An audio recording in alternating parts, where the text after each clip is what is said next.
Welcome to Sons of Patriarchy. I'm your host, Peter Bell. Sons of Patriarchy exists to expose the hidden power structures behind Christian nationalism. Through survivor testimonies, shared storytelling, and honest expert critiques from across the political, theological, and cultural spectrums, we shine light on systems of abuse and authoritarian control principally focused on Doug Wilson of Moscow, Idaho, and the movements he has founded and influenced, as well as across Reformed and conservative churches. Our goal is not just to inform, how did we get here, and what do we do about it, but to spark meaningful conversations in homes, faith communities, and public spaces about what a healthier, freer, and more just society can look like. Together, we can dismantle harmful narratives and build communities of mutual respect and diversity. Sons of Patriarchy aims to do what Doug cannot. We will unite people. We do not demand you be like us. We meet you where you are. And while you may not always agree with us, we hope we can agree on this.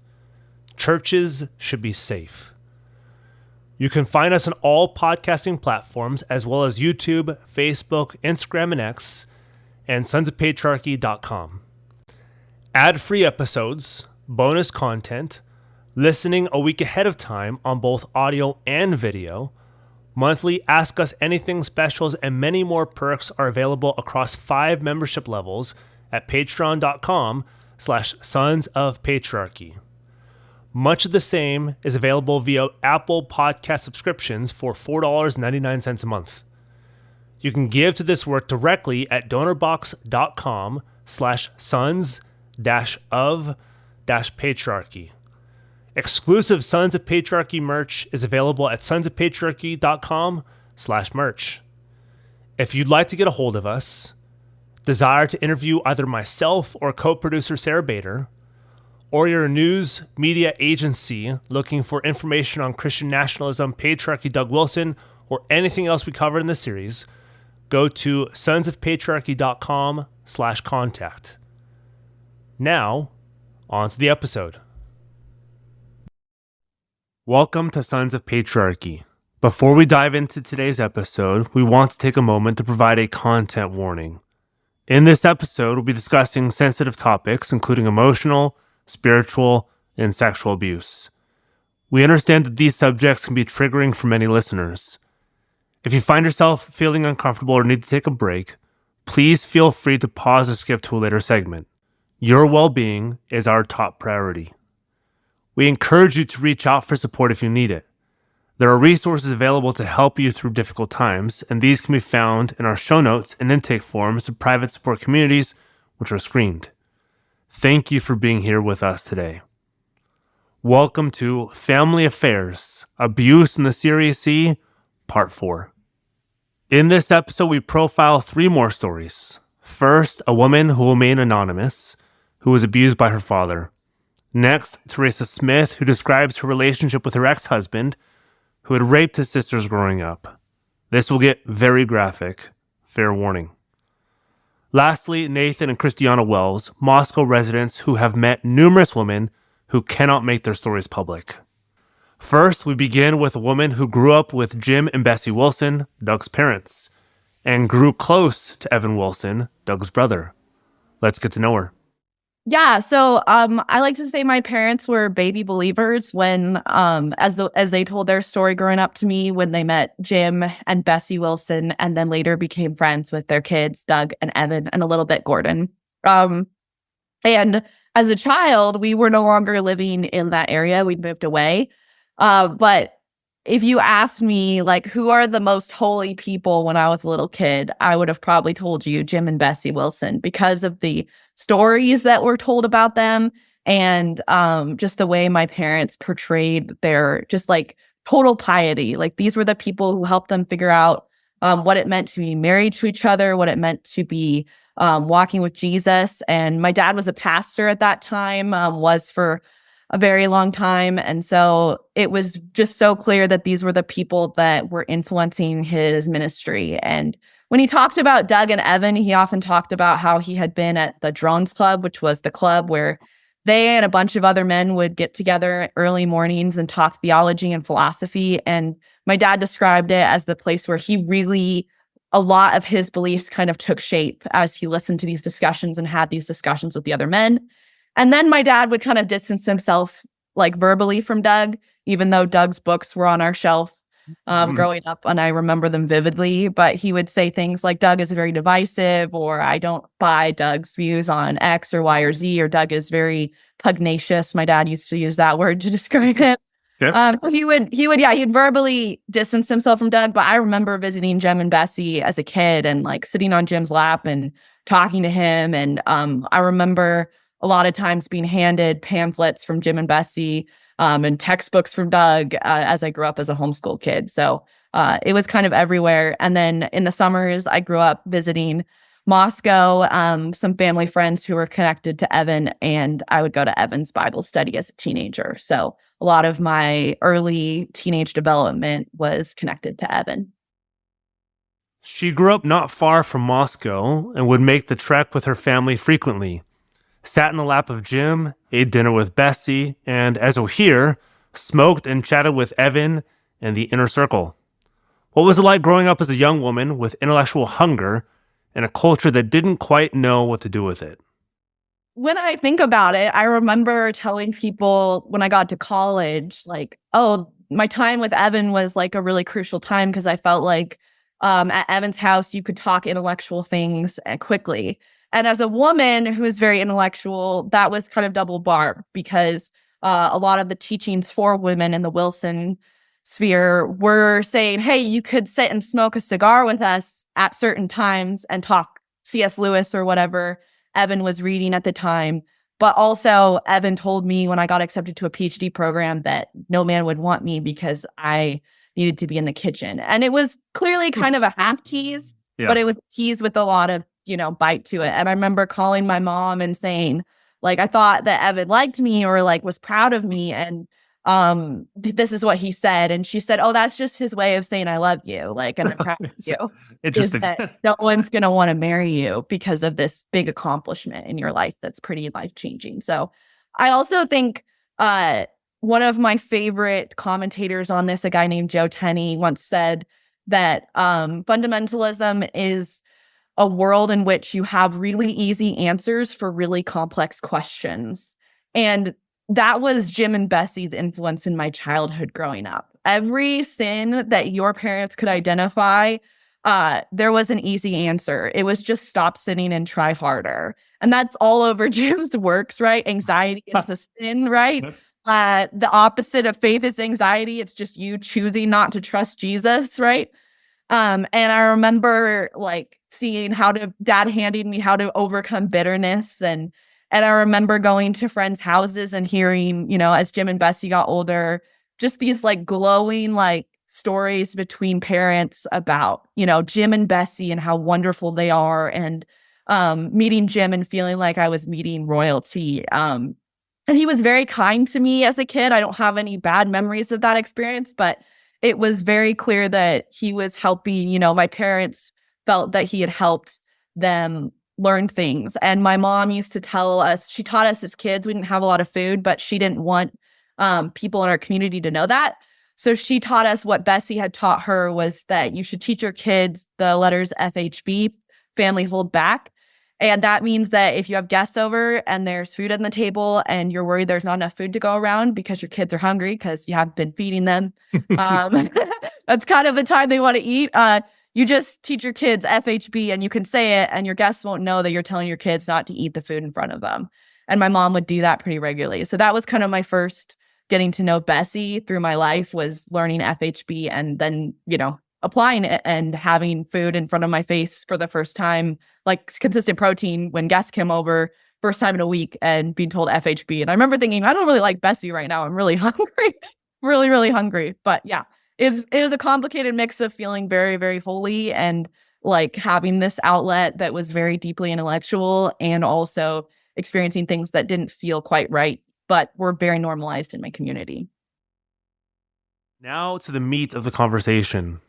I will consistently warn you before sections where the abuse is explicit and named. What you're about to hear is not for the tender conscience or young ear. Feel free to skip about 15 minutes if you do not want to hear about the abuse. Here's what happened and the teaching that drove it. Yeah. So I would say there's like, if you zoom out from my parents' way of doing things that I think comes directly from Jim and Bessie, if you read anything Jim and Bessie, it sounds very Jim and Bessie. But their zoom out approach to parenting was, we love you, we want you to have a good life and walk with Jesus. And in order to do that, we feel that it's our job to identify sins in your life. So we are the identifiers of the sin. We're going to take you usually one-on-one, sometimes very publicly in front of the family, say, hey, these are your sins, and you need to try really hard to get rid of them. And if you do, you're going to be happy. And here are like books that are going to kind of fix the sin. And this is happening starting when you're like old enough to kind of be able to read a self-help book or a Christian living book. So that's like the general schema. Sin of children is constantly talked about. And you get this sense early on that love is said conditionally, but expressed unconditionally. Like, we love you no matter what, but also we'll love you. It'll be easier to love you. Like, my mom would straight up say that. It'll be easier to love you if, and then, fix this thing in your life. And those things, like, imagine at what an 8 or 10-year-old care about. That's all you care about. Yeah. Right. That's all you care about. And then think about the things that a child naturally cares about at that time. They care about friends. They care about being loved. They care about like their first special interest toy or whatever that is. And instead, I was reading books about bitterness and purity and sin and all these things because my parents said that the reason I didn't have friends was because I wasn't a very good friend, which the truth was I wasn't given an opportunity to be around people my own age. Yeah. But that was the general schema. And then within that schema, there was this constant teaching.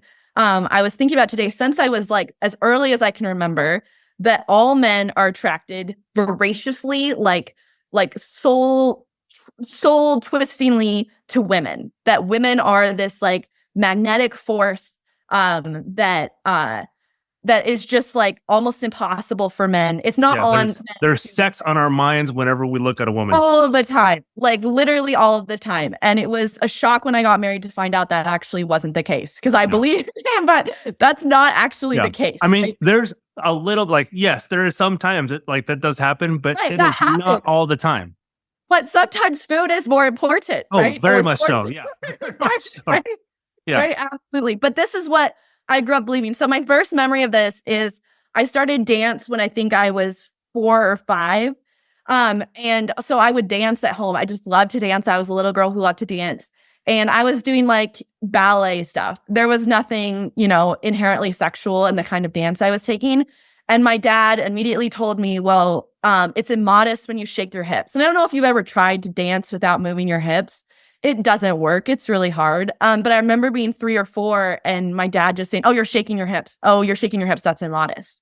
And now looking back, the only man who saw me dance that way was my dad. But it was kept in line with this very Wilsonian, all men are attracted voraciously to all women. And my parents very clearly got their view of gender and the relationship between men and women from the Wilsons. Those were the books that I saw in the house about that topic.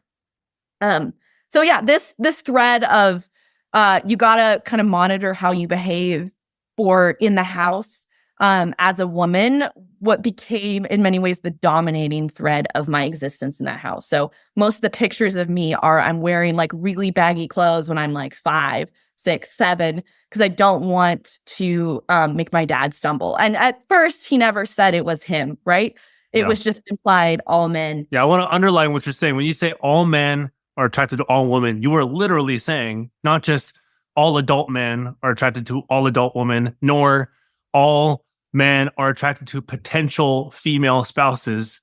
It is all men of all ages, of any relationship, are attracted to all women of any age, of any potential relationship to them.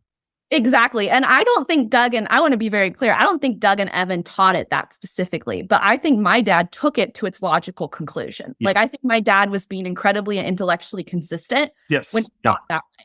And the important thing in my story that I think it's just so crucial is that Doug told men that this is how God made the world. So when my dad said to me at 4, all men are attracted to all women, and he included him and I in that equation, right? He said that with the tone of, A, he's a pastor, And B, this is the way God has designed the world. So who am I ever to say, this makes me uncomfortable, this doesn't feel right? Children aren't born with a book of normal. They learn what is normal from their community. And so it had people ask me, when did it start to feel weird? It didn't start to feel weird until I was dating in my late 20s, because I didn't know how boyfriends treated their girlfriends, right? And I didn't know that I would experience the very same things my dad has done with my boyfriends, right? Later husband. Yeah. So this thread of men are attracted to all women, including dad and I in that equation, was throughout my childhood. At 10, he told me bare feet were too attractive. And so I covered up my feet with my nightgown in front of him. We'd come home from shopping trips at Old Navy. And at one point they decided that the girls' jeans when I was 12 made it look like I had a shape. And so they started buying boys' jeans for us because that was a way to honor all men. And especially if you think about being homeschooled, really only went out of the house to ski, go to church, and piano lesson. And there's very few other men besides your father or dad and the men who are his age, right? Yeah, who exactly. are like fathers to be in a tight-knit church. He's basically telling you you're about to make all the 50-year-olds stumble. Exactly. Because you are shapely as a 12-year-old. As a 12-year-old, which is not an age that any man should be thinking about my shape. Yeah. Nor is it a legal age at any stretch of the imagination. There's no way that was right? And so, so these were things that were constant and consistent. And it meant that I dressed in ways that weren't very flattering, and they were also mad about that. That's very Wilsonian, is you demonize the women for being too sexual, but then you also tell them they need to dress in a way that is very provocative. True. It's odd. And so I got a lot of feedback from my dad beginning when I was 12, like, you're never going to get married before your sisters, your oldest, because you don't look the way you need to look, or you're not X, Y, or Z. So all my journals at 12, I found them, and they're like, I'm so sorry, God, that I'm not ready to be married yet. And please, fix me and make this better, because God, dad, right? We always joke which one was God and which one was dad. It was unclear. Is telling me these things. He's saying that if I don't fix this in myself, God will fix it. And he's so much more harsh of a punisher. My dad would always say that than dad is. So in my preteens, he began this ritual. I grew up in a big family. You don't get a lot of one-on-one adult time, where he would take me on walks. And I found out later he did this with all of my siblings. So it wasn't just me. He didn't just target me. But grew up in a small town. Everyone knew my dad. So this was all happening in an area where throughout these walks and the pre and post drive there, we would see people we knew. And we would get in the car, and I would sit usually in the front seat by the time I was old enough to do that. And he would hold my thigh on the way up and back from the walk. And I know what you're thinking. Oh, he's touching my knee briefly. And it's really hard to know exactly what happened, because as a child, your body knows that this is wrong, but your brain is trying to make sense of an absolutely impossible and horrible thing that is happening to you that's going to change the rest of your life. And so I have memories of the sun shining brightly, us driving by people we knew, and him touching me within an inch of my underwear, and holding me. And I didn't really think anything of it. And I especially thought, well, if there's something weird with this, then we're seeing people we know. Who would do this thing that was wrong in front of, in the open, in public, right? This is not something he's trying to hide. This is something public. And then we'd get up to the mountains where he liked to go on walks. He'd grab my hand and hold it, just like we were dating. And we go on these walks holding hands with each other. And on those walks, he would give me an actual list of sins that I needed to change in my life. And then every sin conversation was ended with, and if you don't fix this, God will fix this. And his punishments are so much worse than my punishments. And I love you so much. I just want you to be happy. And I would leave the walks having my thigh held on the way home, feeling like the deepest piece of shit I can possibly describe. And this is your only time with your parent, right? Your one-on-one time with your parent. And you have this sense of, at first he asks you how you're doing, you have this sense of relational intimacy. And Dr. Diane Langberg has famously argued in her book for sexual abuse survivors called On the Threshold of Hope that this is the exact type of situation that sets a child up for sexual abuse. When you put them in places where they are craving relational intimacy and you give it to them in a way that it's paired with this sexual intimacy that they don't understand, but that they're so eager for intimacy at all, and you keep them eager where you're constantly demeaning them, right? This list of sins. I remember reading all these books that were famous in the Wilson sphere to fix these sins in myself. And then he would kind of update me later, like, I think you're doing better on bitterness, but you're really bad on contentment, right? And these sorts of things. And if you didn't do that, he would talk to the siblings about like, I confronted, this person about this and they didn't change. And so there was also this like, back and forth sort of enforcement. And so I didn't know that was something that was the thigh holding, the hand holding. People would mistake me for being in a couple with my dad because it continued into my mid-20s. People would think we were married. I remember thinking, wow, those people must not have grown up with very loving dads, which now is like a terrifying thought. But that's the thought I had to make sense of it, was like, oh, this person thinks I'm dating my dad. Well, they just must not have gotten to hold hands with their dad when they were alive, on these walks, such that people would think they were dating. And then slowly, as those memories started to come back, and I learned that those were actions that were definitely not what a dad and a daughter should have accomplished, I confronted him. But it wasn't the way it would sound. Like, me and my sisters confronted him over him holding a thigh of one of my sisters at one point. But when we did, and we said, oh, just stop, like, that doesn't make her feel comfortable. It wasn't, oh, that's something a dad shouldn't do. It was just stop doing that thing that makes her feel uncomfortable. And that was the day our family really fell apart. My mom started weeping, and she said that this is how dads love their daughters. And so we should allow him to do this, and that it broke her heart that we wouldn't. And she started asking us what had happened to us after we had left the home. Many of us were in college by that point. Like, what had happened to you with some man that you don't trust your dad anymore? And why won't you accept his touch? And it's normal for dads to touch their daughters. And he doubled down 1,000% too, and accused me of things because I said that I didn't feel good about him touching one of my sisters in a way that she just didn't want to. And that was probably the most surprising moment of my life, because here I thought I was asking something really reasonable, like a very simple request. And it felt like he had everything to lose in that moment, that the stakes were suddenly much higher.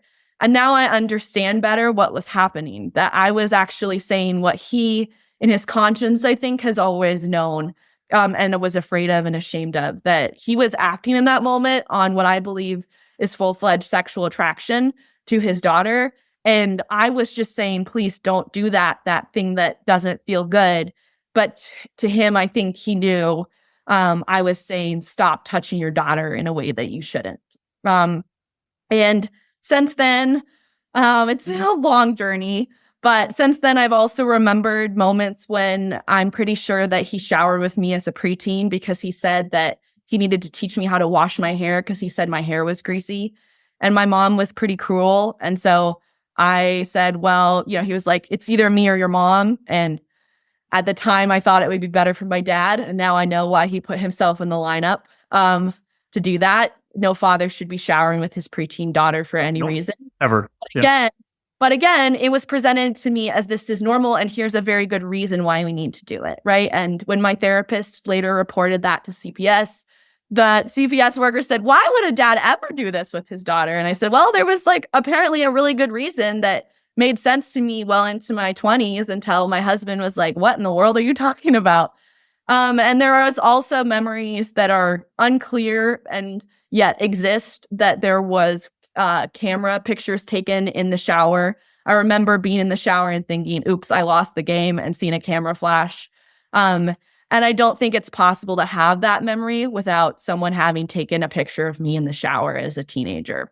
So those are things that I get to live with for the rest of my life. And that experience that all men are attracted to all women. I remember the moment that I started to get suspicious. I was in college and I was sitting behind him in his office. He had a couch in his office, had a home office, and I was kind of sprawled out on the couch, and he turned around And he said something I think he'll probably regret for the rest of his life. He said, "You can't do that. It's too much for me." And before that, he had always said it's too much for men. That day, he shortened it by one letter. He slipped. Wasn't like in that moment, I was like, oh my gosh, something is wrong, right? Like I had everything to lose. This man is my pastor and like a second God to me, right? Like this is my family. My mom's made it very clear this is all normal in her world. But it was this kind of dripping faucet, that moment in my head for many years of what felt weird about that. Why was it weird that he had said me instead of men?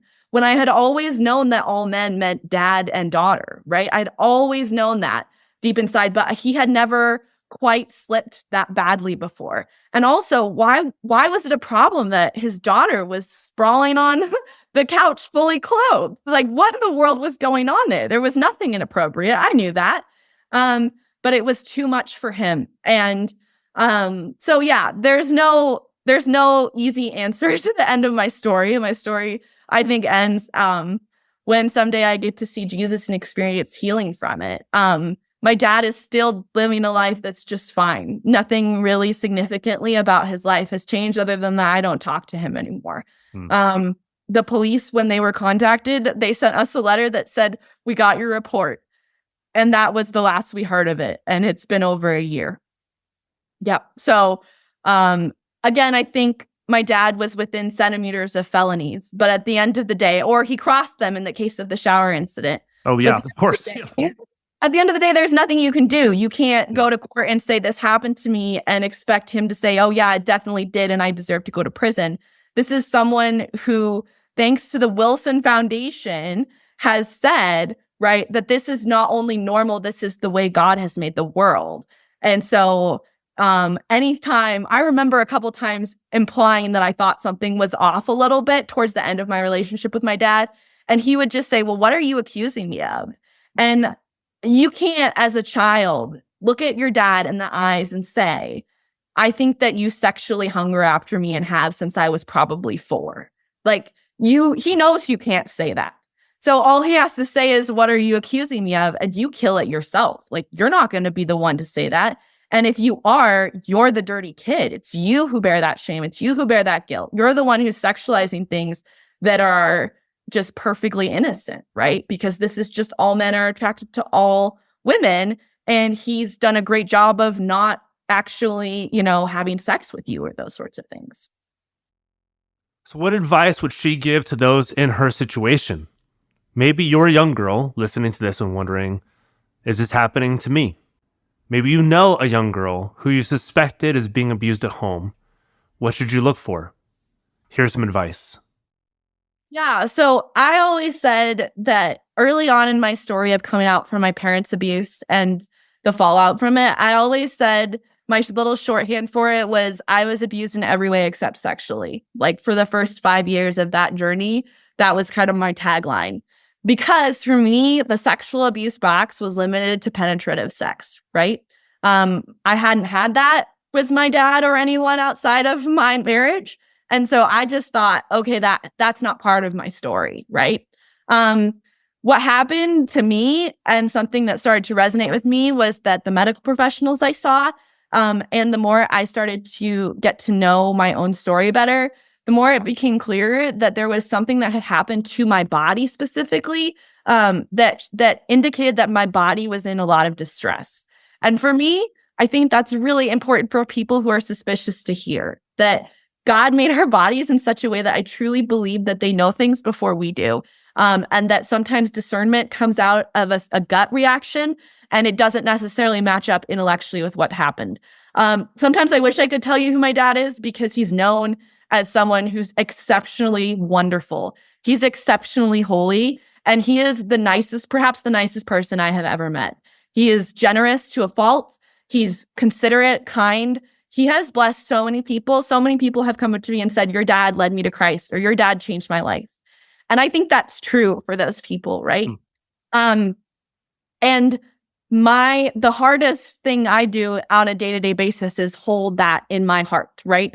That my dad is actually not just that person who has done all this good for all these people all over the US and the world. He is also someone who has touched me in ways that are not consistent with a father-daughter relationship, right? He has touched me in ways, and he has talked about my body in a sexual way consistently. This isn't a one-off comment. This isn't like an out of the ordinary experience. This is part of my life, and it still would be if I was still in contact with my dad. My dad would still be making these comments. I did not invite my dad to my wedding, and a piece of that puzzle was realizing that I couldn't pick out the wedding dress that I wanted to wear because I knew my dad would immediately look at me and want to take it off with his eyes. And that's insane, right? So I would tell those women that sexual abuse is a lot bigger of a box than you think it is. And that your story doesn't have to fit a particular narrative. A lot of sexual abuse survivor stories have the before and after. Here's what my life was before the sexual abuse. This moment happened, and then my life was forever changed. I don't have that story. This sexual abuse was part of my life since before I can remember. And it was in the sidelines of my life. It was dramatically affecting my life, but it was on the edges of my life. And to tell my story in a way that centers it or says there was before and after is not actually the story that's my story. And I think for a lot of women in this circumstance, it's not the story they're living. And I want them to know that just because your story doesn't match up with there was the before and after, or it was the defining feature of my life, that doesn't mean that something bad didn't happen, or that there's not something that there are people who are waiting to help you get out of it that are going to believe. I thought I wasn't going to be believed because my dad did not touch things covered by my underwear. But that wasn't true at all. My dad did things that were not in keeping with a father-daughter relationship that indicated a consistent sexual hunger for his daughters. And because of that, I experienced the trauma of sexual abuse, and it affects me in all of the myriad of ways that sexual abuse affects me. And the journey out is long and arduous and absolutely worth it. This next part is heartbreaking. Let's hear her describe it. Well, I have two prongs of my response to this question. First of all, one of my dad's best friends is an Evan Wilson disciple, and that best friend has vilified me for the last 10 years, such that I've had to, at different points, pursue various restraining orders against that friend. He's sent emails about me to mutual friends saying that I have walked away from my faith and that I have cast my parents into an utter, terrible suffering because of me saying that things happen. And again, this isn't even focused on the sexual abuse. This is any abuse I've spoken out about. I have been vilified by that friend. So if one of Evan's disciples is vilifying someone who's saying, hey, this is happening to me, this person who's vilifying me was someone that, sorry.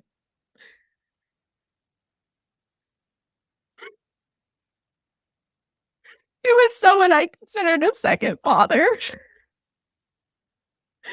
Someone I trusted. Someone that I trusted since before I could remember. And he's never asked what happened to me. He's just called me a liar, and called me a liar publicly. His children, who I once called my best friends, have lied their way into conversations with me in order to call me horrible things and say things that to many survivors would have what made them want to end their life. And these were the people who told me that they loved me no matter what, and that they wanted me to follow Jesus no matter what. So I think the first thing I would say is, that's not what you've done. The people you trained have been the people who have piled on my abuse and made me a scapegoat. They have cast me from my community, the people that I've loved, because I did the right thing and said stop.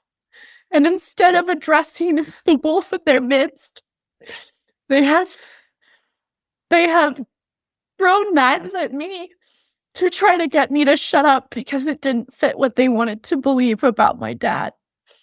The second thing I would say is that if you're going to teach that God made it the case such that women, part of their God-given duty is to be these visual objects for the satisfaction of men without the concern for the ways in which sex and marriage is a deeply mutual and life-giving form of connection. It's not an accomplishment. It's connection, because it's supposed to mirror the connection that happens in Scripture, right? Between Jesus and the church. I think that, of course, men are going to believe and act on the reality that if sex is about something that you take and not about connection, they're going to look for that taking wherever they go, and they're going to believe wrongly that God blesses that attraction, that God says, this is how this attraction works. I don't think that Doug and Evan and Jim and Bessie and these people actually think that pedophilia is okay. I want to be clear. Yeah. But I think that the things that they have taught have led men like my dad to take advantage of their teachings and have to take them the next step further and to baptize things like pedophilia and incest as saying, this is just what men naturally experience.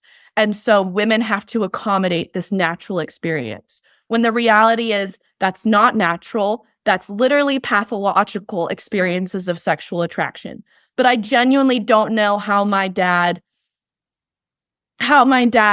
would have learned that particular piece of the puzzle from untangling it from Doug's teaching. I think that there wasn't a lot of room in Doug's theology for this is unnatural. There was a lot of this is natural, and there might be this other stuff that's unnatural. But we're going to focus on how natural this unceasing attraction is. And lastly, what would she say to those listening who think this might be their story too? What hope would she give? And how does she continue to process what happened to her? I think I have two things. First of all, something that I've gotten a lot from the Wilson connections in my life after getting out of my own abuse is that what's called for me to do is forgive my parents for what they did to me and to move on. And I think from the teachings of Rachel Den Hollander and Diane Langberg and these wonderful heroes of my life who helped me realize what was going on and helped me leave, to cheapen forgiveness like that is to cheapen the gospel. Mm-hmm. And it's to cheapen justice. And I think that is itself an abuse and a crime. Mm-hmm. So I think some people who are listening to this and are more pro-Wilson or are wondering about Wilson might think the solution to what happened to me is just to forgive.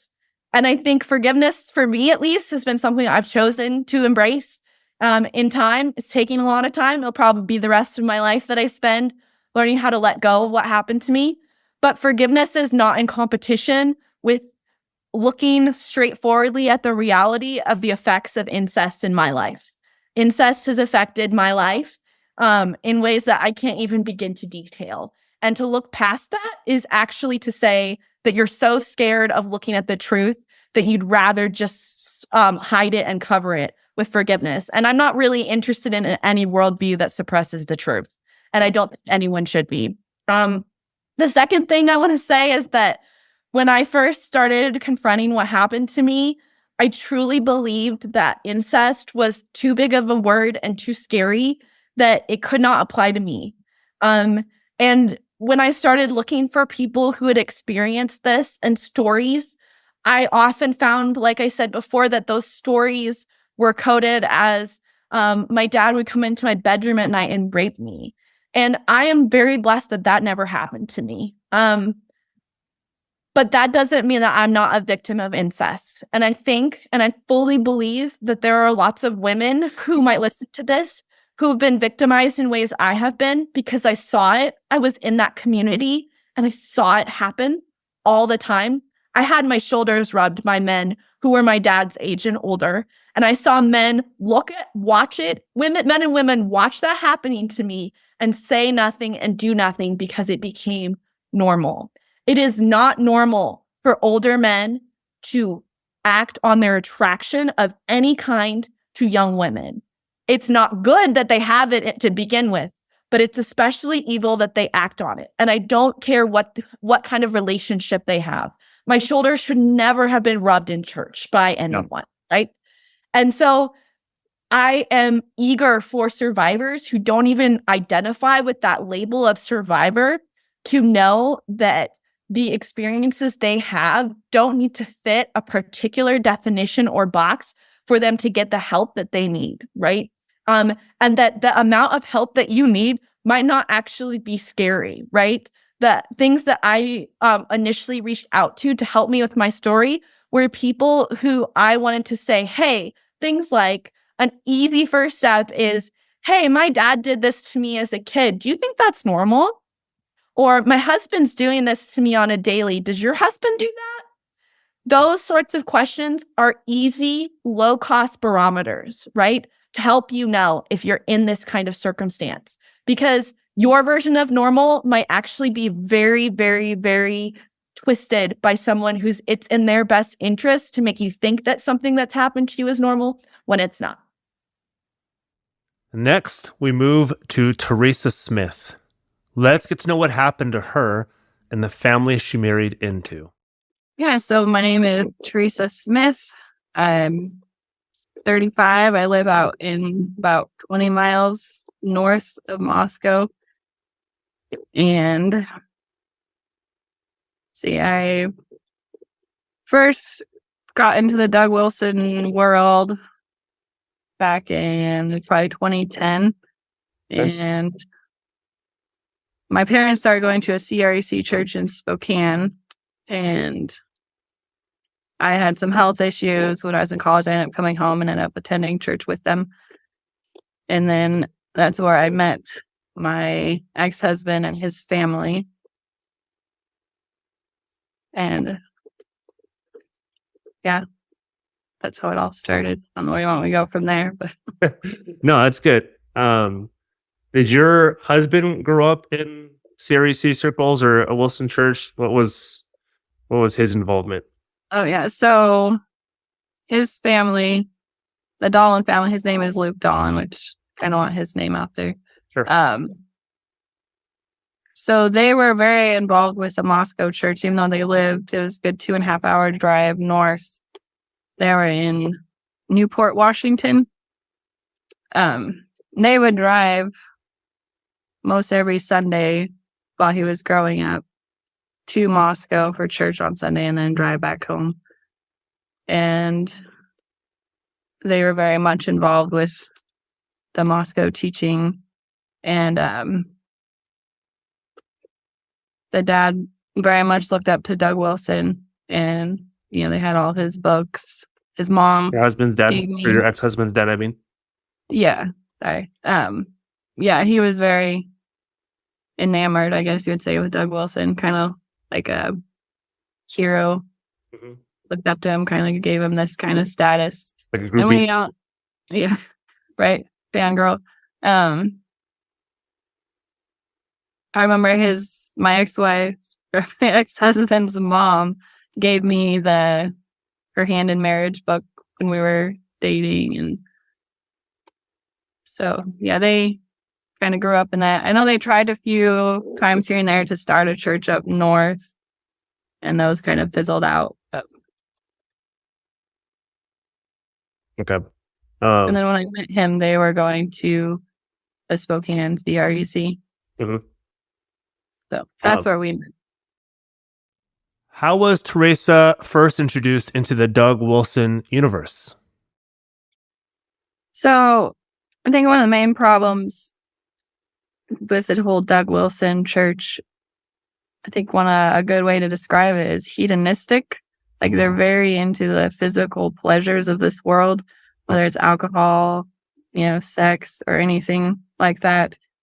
And they're very into enjoying this life. And there isn't a lot of sacrifice, if that makes sense. Mm. And then their view on women is they're there for the man as an object. And whether directly taught or implied, it seems like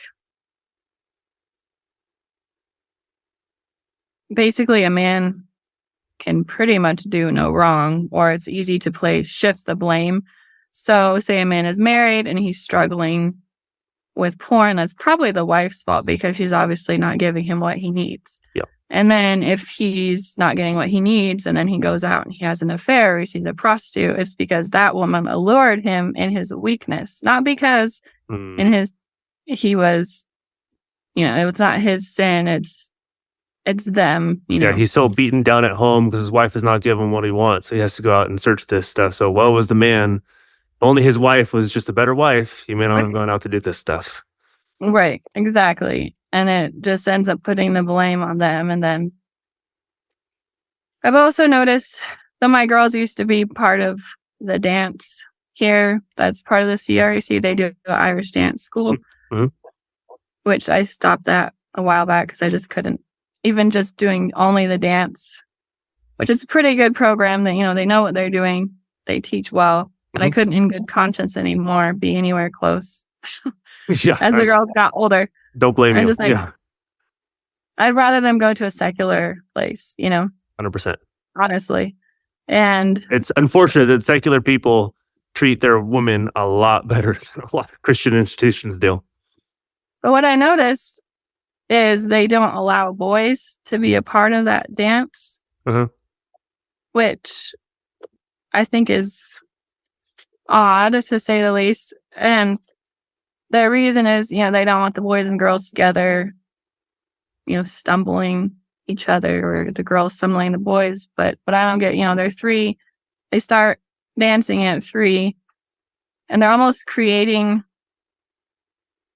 how do I say, it's like they're anticipating there to be a problem and reacting to it way too early. Therefore, they're almost creating it by anticipating it.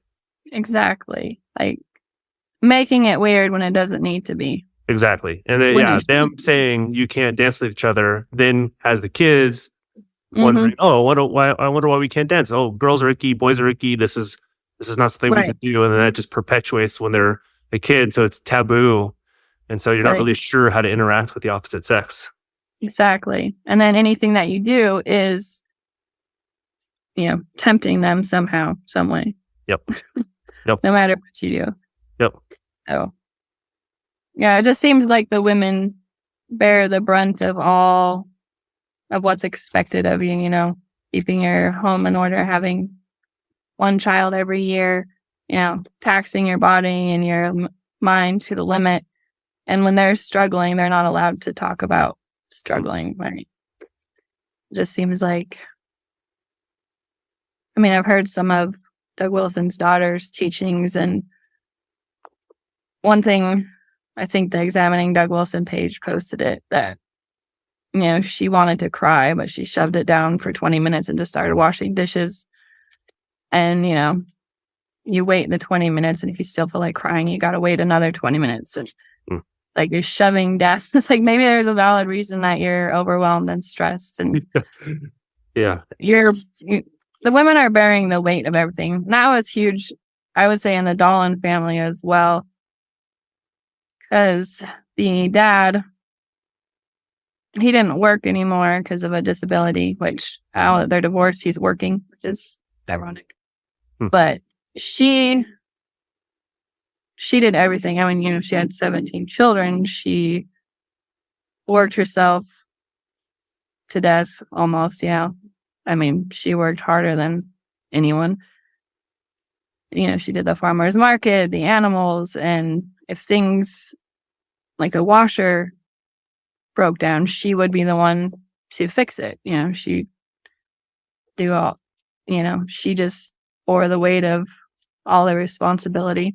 Yeah. Obviously, there's a lot that she did that I don't agree with, but sure, and don't understand still, but yeah. And what was this universe like for Theresa? What did she see? What was valued? What were her impressions? She continues. Well, I came into it fairly late. I was early 20s before I started going to a CREC church. Okay.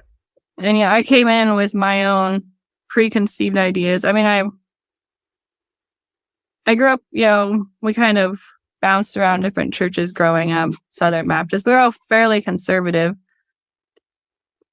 And I grew up in a family where my dad wasn't overbearing. My dad wasn't, the ultimate authority. I mean, he would let us make No, he was a good guy. So you come in thinking these men are good, decent people. They're trying their best. They're what they seem. And you don't realize it's all just kind of a front or cover of what's really going on. And until you start hearing stories of people and how they've been treated, and then you're like, well, why is this happening? And then you can kind of dig into the theology a little bit to see where that's coming out or why it's coming out, Yeah. I'll give another fair warning. Theresa's about to go into detail about the abuse that happened in her ex-husband's family. This is not for young ears, nor for those who may have experienced it themselves, but we need to call it out and name it so others who this may have happened to know that they're not alone. So what happened?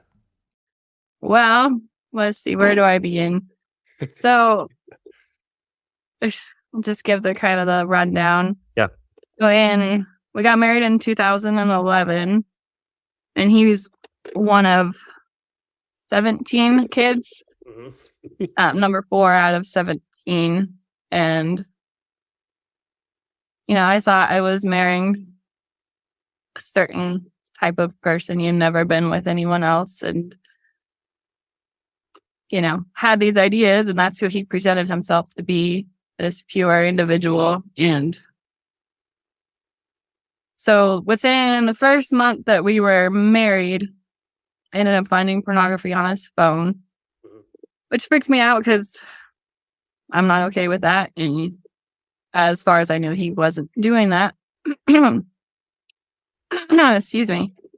And that kind of disappointed me, I guess, because you think you're marrying this person who's trying. And honestly, if you're struggling with it, I'd rather hear that you struggled and were fighting and being honest. You're not expecting perfection. You're just expecting to be told. I don't want to be lied to. Yeah, we're human. We all have our own struggle. And then fast forward, we had 3 kids under 3.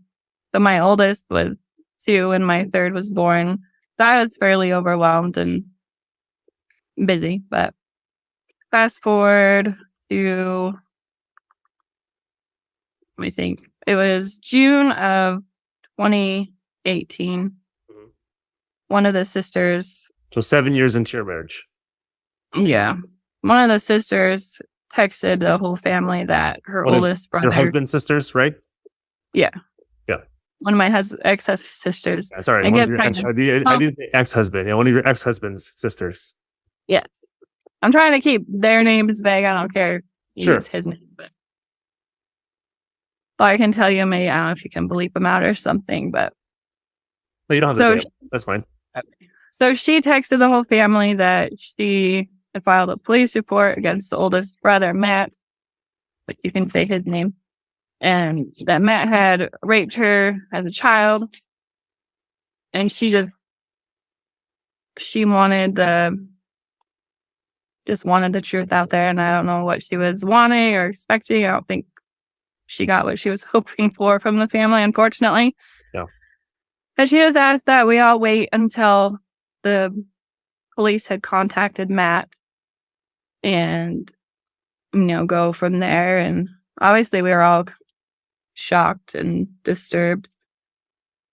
And then one thing that bothered me, which this is kind of an ongoing thing with the Doug Wilson people, is they protect the boys but not the girls. Mm-hmm. And she specifically requested we not say anything to Matt. Well, the mom decides that she feels like it's her responsibility to call him. So she called him and let him know that the police would be coming. And I don't understand that, but that was a red flag to me. I'm like, well, what about your daughter and what she went through? Yeah. So we were still, processing, and about a week or two later, my ex-husband came to me.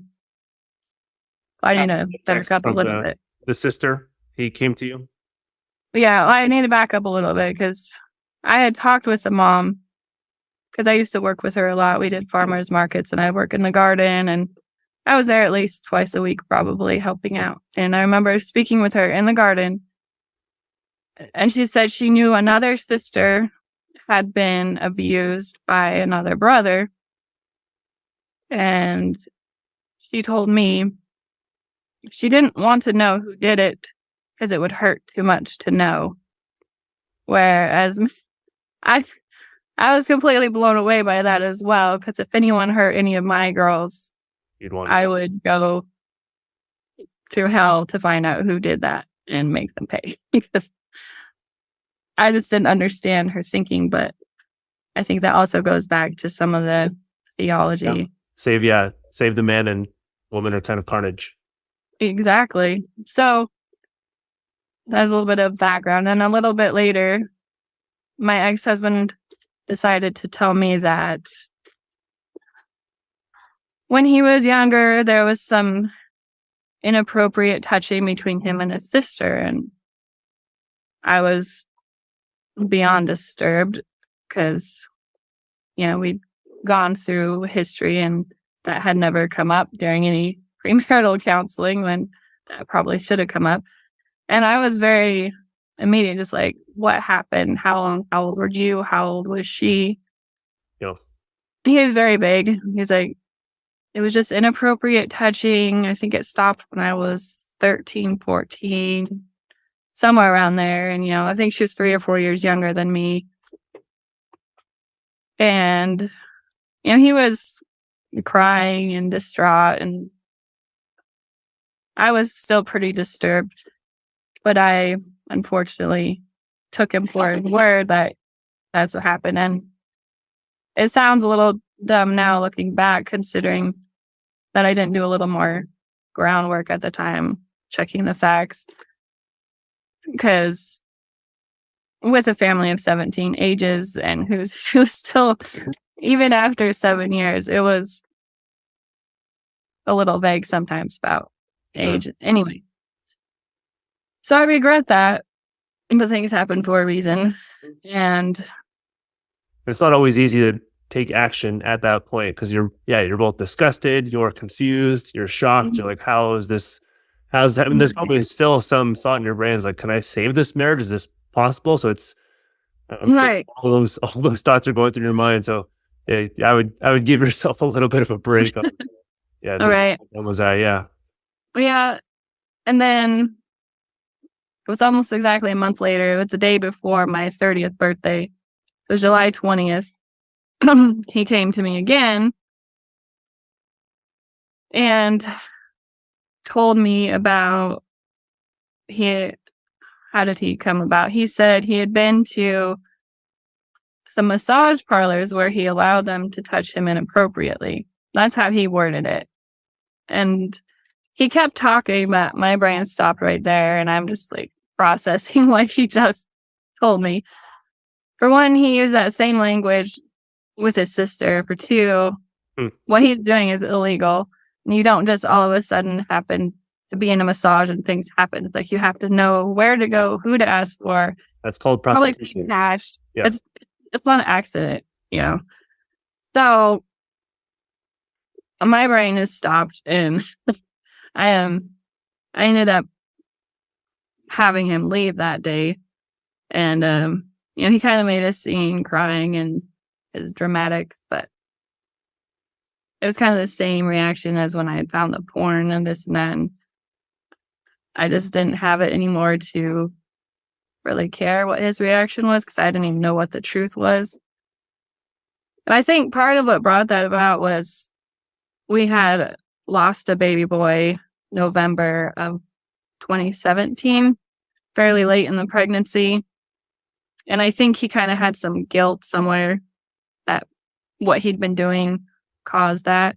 Like God's judgment on him with the miscarriage. Yeah. Yeah. So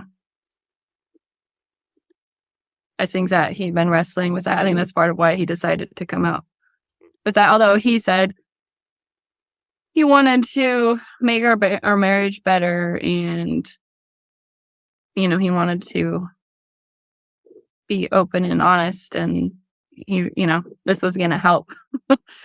And he'd been doing that, according to him, for the past year, multiple times, going to these massage parlors.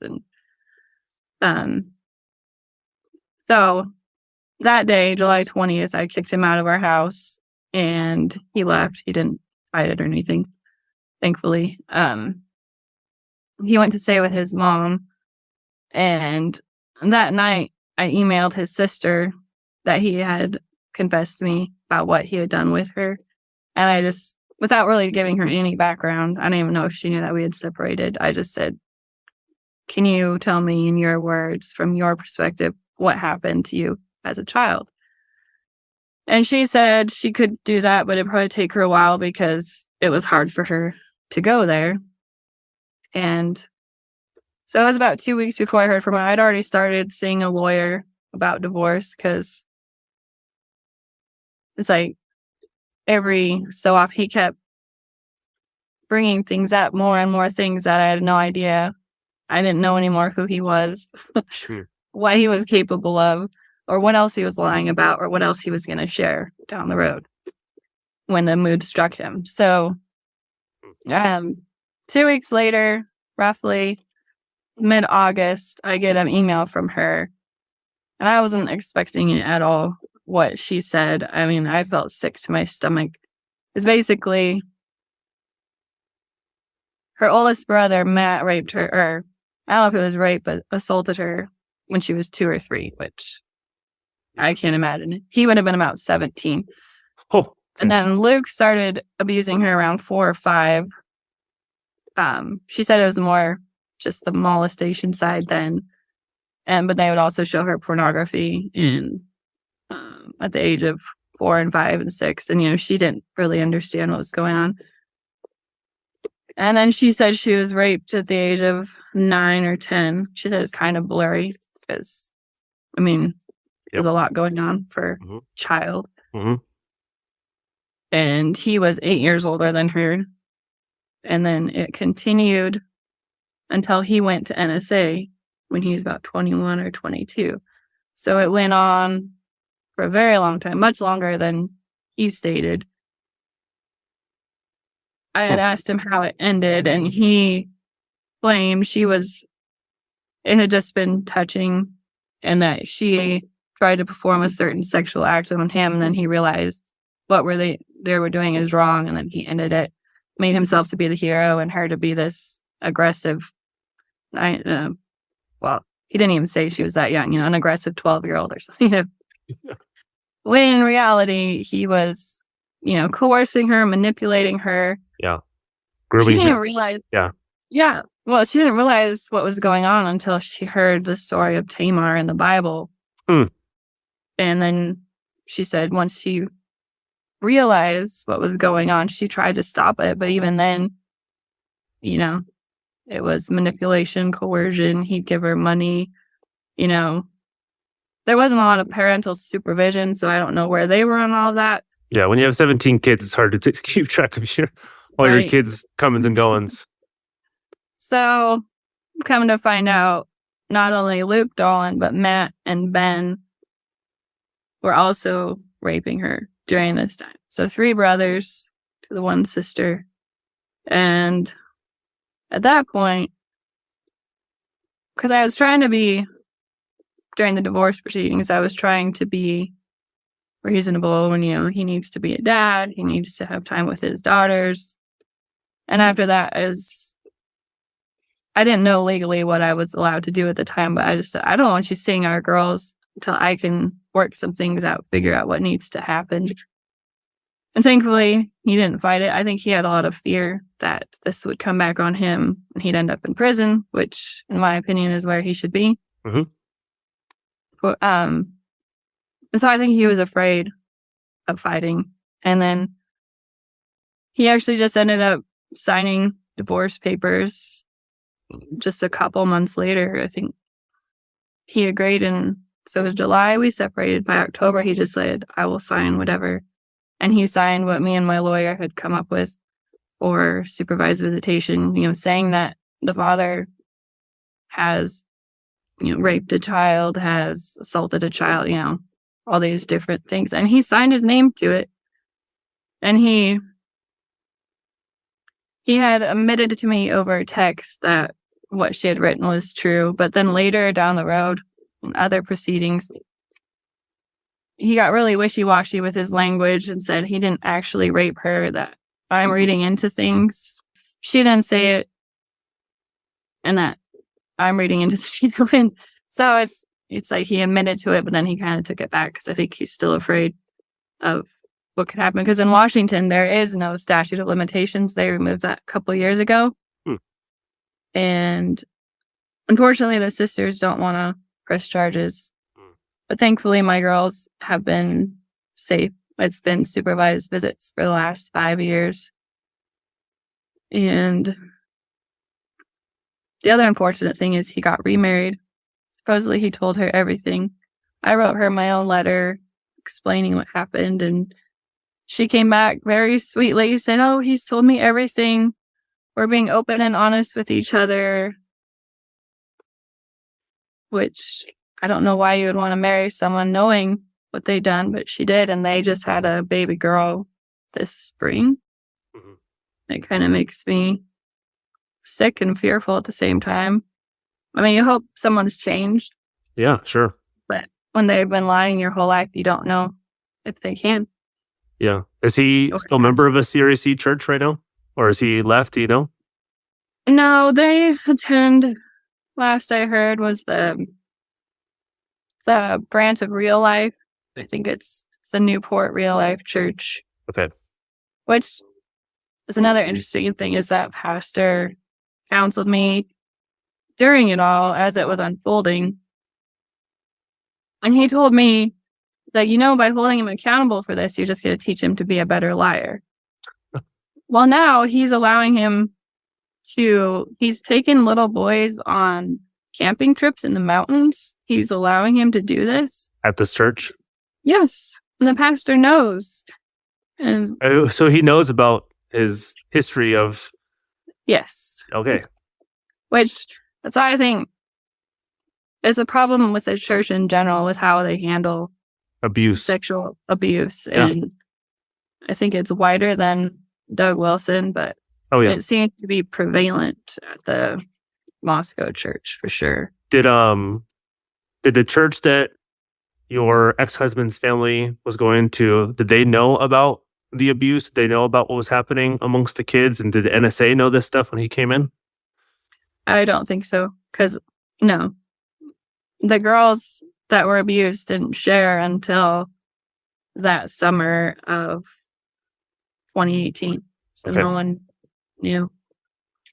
But they know now. Or do they know now? Yeah. I mean, a few people might know. But the main family, excuse me, they were at the Spokane CREC. And then a couple years before my divorce, they kind of stopped going. And actually, my ex-husband's mom and dad are now divorced. So they were having their own issues at the time.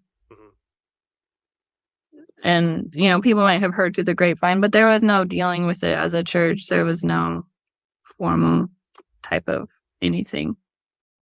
When Theresa made known that this was not okay, and that she wanted to leave and see justice for her then husband's sisters, and also what happened to Theresa herself, how did her family treat her? We continue. How are you, before we talk through some stuff for those who are listening, how are you treated by his family or by others when you asked for the separation, asked for the divorce, and brought out some of these issues like, hey, this is what my husband or my now ex-husband has been doing? How are you treated by them? Well, when it first came out, I said, my ex-husband spent the night with his mother. And I was supposed to help her with the farmer's market the next morning. And it kind of completely slipped my mind because my life was completely altered. Yeah. So I got a text from her when I was supposed to have shown up to the market. And she's like, "Sweetie, are you going to be here today?" And I was like, "Did my husband," or no, I said, "Did your son not spend the night with you?" She's like, "Yeah, he did." Like, I didn't think I needed any more explanation. And I could tell, I think in that moment, just realizing she didn't even understand the gravity of what he'd done, or just kind of expected me to roll with it. And it's her attitude that I knew I couldn't rely on her when she'd been a pretty good friend, that at least I thought, in the past. But when it came down to it, she was going to side with her son, which was understandable, I guess. Well, I understood where she was coming from. And I got a text from one sister. She, I believe, is still attending either Toby Sumter's church or Doug Wilson's, one of the Trinity, I think. Mm-hmm. I got a text from her saying how she hoped, or her husband had gone through some similar problems, but their marriage had risen from the ashes, and she hoped mine could as well, which was kind of vague, but not helpful. And so there was just this whole attitude, like, we are just gonna be fine, you'll get over it. It's what you do. Actually dealing with the issue is just hoping you get better. Right. So, let's see. So Matt Dawn and Ben Dawn, they lived less than 5 minutes from us in Newport. And we used to go there all the time. Me and my ex-husband are girls. And when I found out from the one sister that, all three brothers had been abusing her, I felt like I had to share that letter with them. Mm-hmm. And that was the last time I ever talked to them. And they basically, their husbands denied it. And the last thing I ever spoke to any of them was, what my husband says is the truth. I'm like, okay, then I can't have anything to do with you. So basically, then I haven't communicated with anybody except for two of the sisters that were abused. I mean, I've seen the one that lives in Wasco once or twice. Will say hello. I can't just be completely rude, but yeah, I don't want them in my children's life. This might be controversial as well, but the sisters are fairly removed from the abuse. They're living their own lives.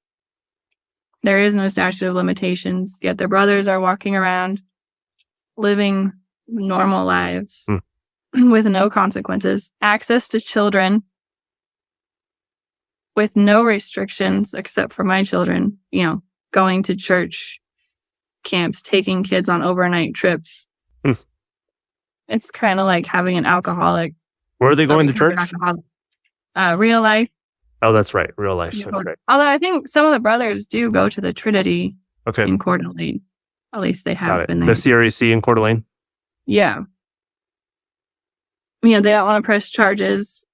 And so I've said, I don't want you guys in my children's lives right now. If you're going to just act like this didn't happen, just keep going. And not press charges, or at least try to get some kind of legal action. Mm-hmm. It just shows that you're being complacent. And you think some of it might too have to do with like the stuff you said, the messaging that comes from CREC circles, which you kind of wonder if the girls, now women, come with the charges. Yeah, they won't either be believed or like, hey, what'd you do to deserve this? How'd you lead on your brothers? Whatever it is. Some of that stuff? Maybe. But the thing is, and I think the worst crime of all is the girls that were abused are no longer part of a church that I know of. And as far as I can tell, they're all walking away from God and the church.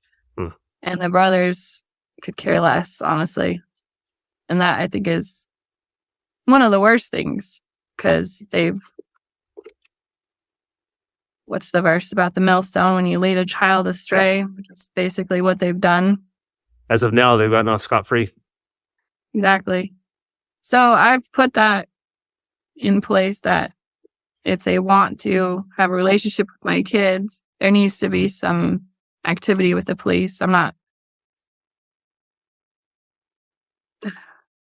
The one doesn't really understand. The one sister that my husband abused has been helpful and understanding. She just lives far away. I would have her,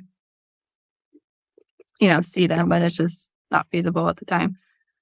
But the others that are just, I think part of it, they just want to live their own life and forget, which I've never gone through that. But at the same time, for me and my kids, I'm a little more careful now about who's around them. And that's the other thing. I put so much trust in that family. I let the girls have sleepovers, and I let them, with the uncles, with the grandparents. And now I'm a lot more cautious. So there's been some good for that, wake up call for me, which I think is also kind of why I want to share my story, is you need to wake up and not just assume because you're part of this Christian family or this church that nothing bad is going to happen to you or your family. And it might be happening. You're just not aware of it. Theresa ends her story with powerful words of hope and truth. She describes what's done to manipulate the truth in these circles, and based off her experience with her ex-husband, how those abusers live. The guilt never leaves, even though justice may not be fully delivered in this life, and it may be delayed. Here's Theresa's wisdom for those who find themselves in her situation. I think the biggest and most important thing is to always speak the truth. And there's so much trying to suppress it or call it gossip, which is another Doug Wilson thing, by speaking about troubles, that it's gossip when it's not. Yep. And the only way to get to the bottom of anything, any kind of sin, or dealing with any problem is for the truth to be out there. That's why when you're living a lie, too, for the people that are, pretending, the abusers that are just going on with their lives, they're still not living a good life. No. It's not. It's always going to be hanging over your head, whether you're the one that's perpetrated or whether you're the abused. Until it's been dealt with, it's always going to be there. It's never going to go away. And I think that's just the biggest thing for me is the truth needs to be out there. As hard and as ugly, as painful, it just needs to be out there. Lastly, I want to introduce you to Nathan and Christiana Wells. You'll hear more from them in future episodes, and I encourage you to check out their website and social media pages. Doug Wilson says, they are a light in the darkness and a sounding board for women caught in the thick of the CREC. I'll let them introduce themselves. Well, my name is Christiana Wells. And I'm Nathan Wells. And I was first introduced to the Wilsons in my teenage years. My mom gave me some books by Nancy Wilson. And then later in life, I ended up living with several CREC gals in Santa Cruz, California. And one of those gals ended up moving to Moscow because of a desire to be under Doug Wilson's ministry and also some family connections she had. And we were on the mission field as a family about 8 years. And after we left, we needed to find a place that was affordable and small town and just a place for us to heal and Moscow was on our radar, and we ended up moving here because we knew two families who actually were CREC families. So do you want to add to that? Yeah, for me, it was actually, if I remember correctly, the first time I really heard of Doug was through a blog post by a seminary friend. He had written a 3-part blog post against Doug Wilson's view of American slavery. That was, the first time I really heard anything about him, and I was kind of just taken aback just by the radical nature of his views and really trying to justify the South and their view of slavery, as opposed to Scripture, seemed to just be not really caring what the Bible said, but kind of had his own idea to justify that the South was right and the South was on the moral high ground in the Civil War, or as they call it, the War of Northern Aggression.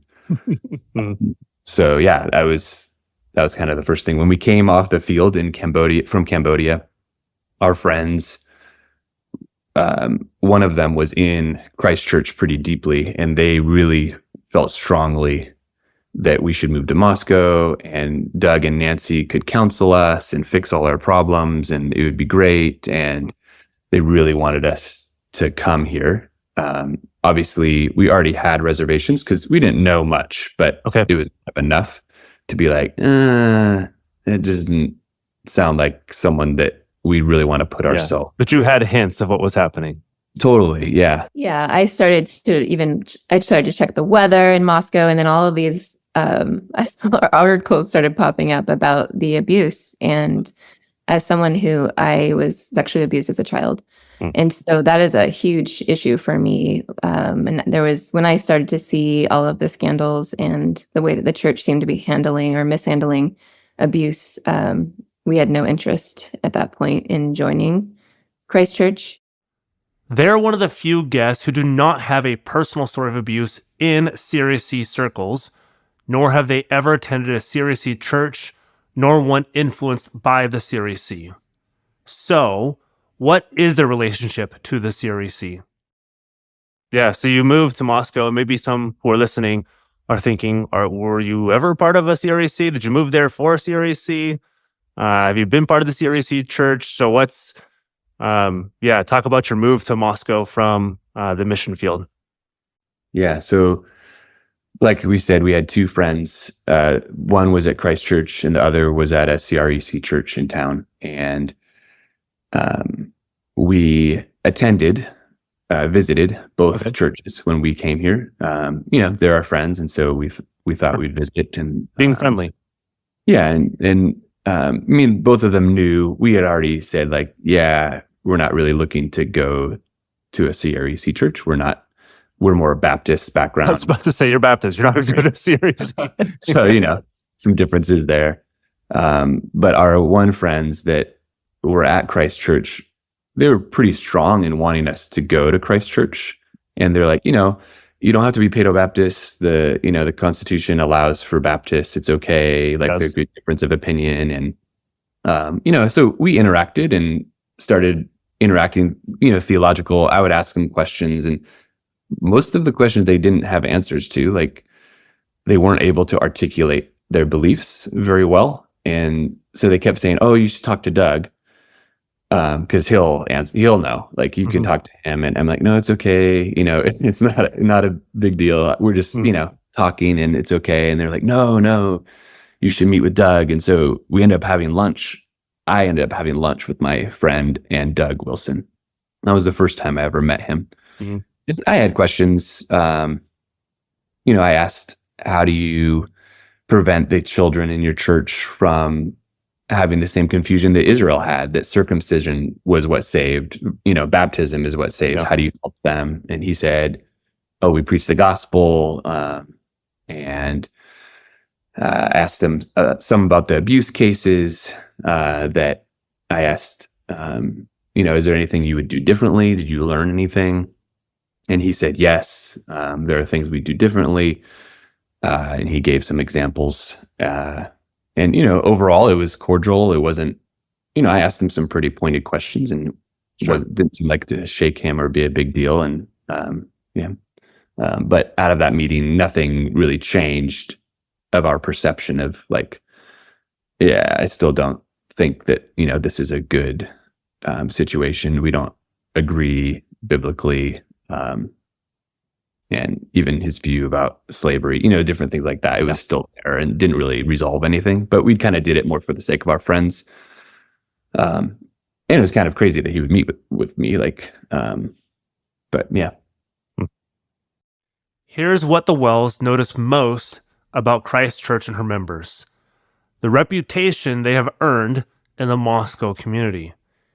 And it isn't good. What is the reputation? So next would be to see you live and you're currently in the Moscow area. You lived there for a little bit. Yes.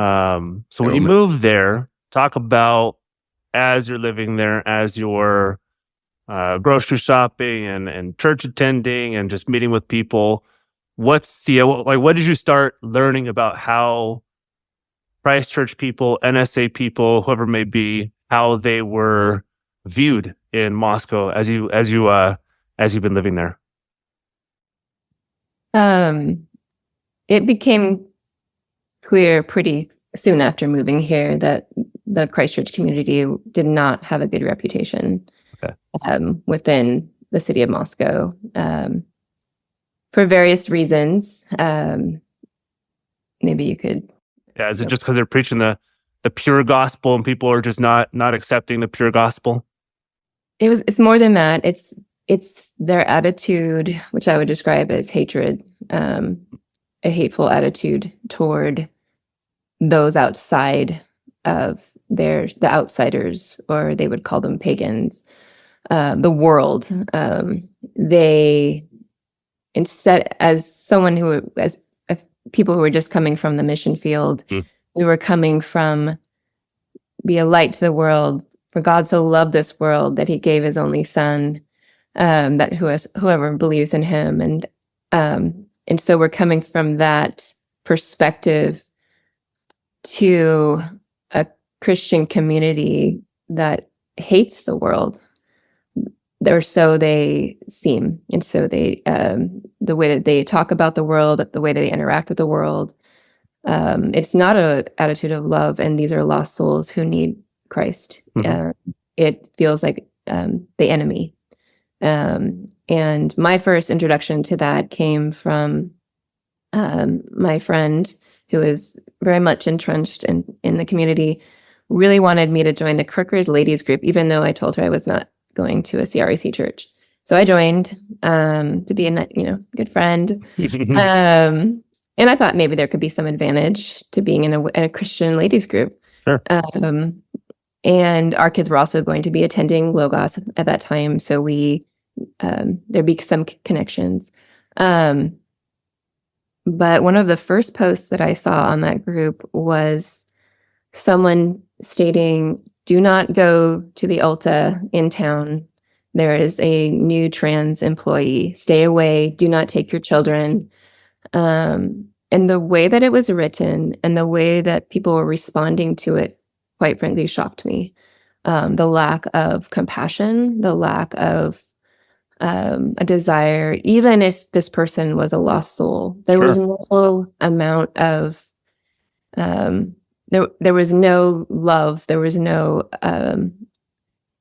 it just really struck me as the opposite of what Jesus would have done.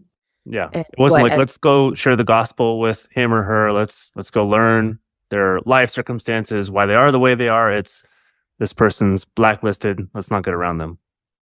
Yeah. And that was one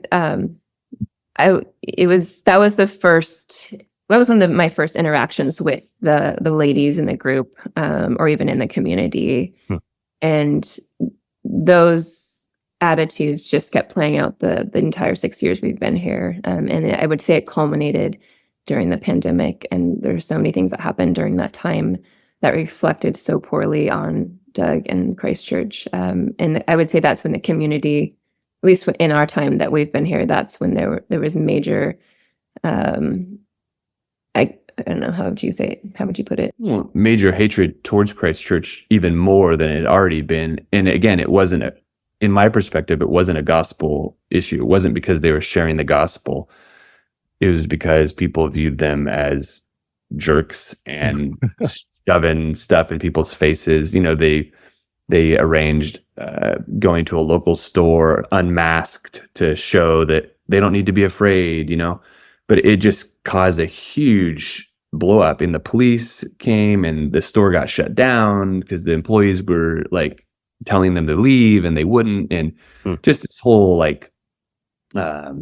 this aggressiveness basically that Christ Church was showing in their posture towards the community that really was not seen in a good light, which how could it?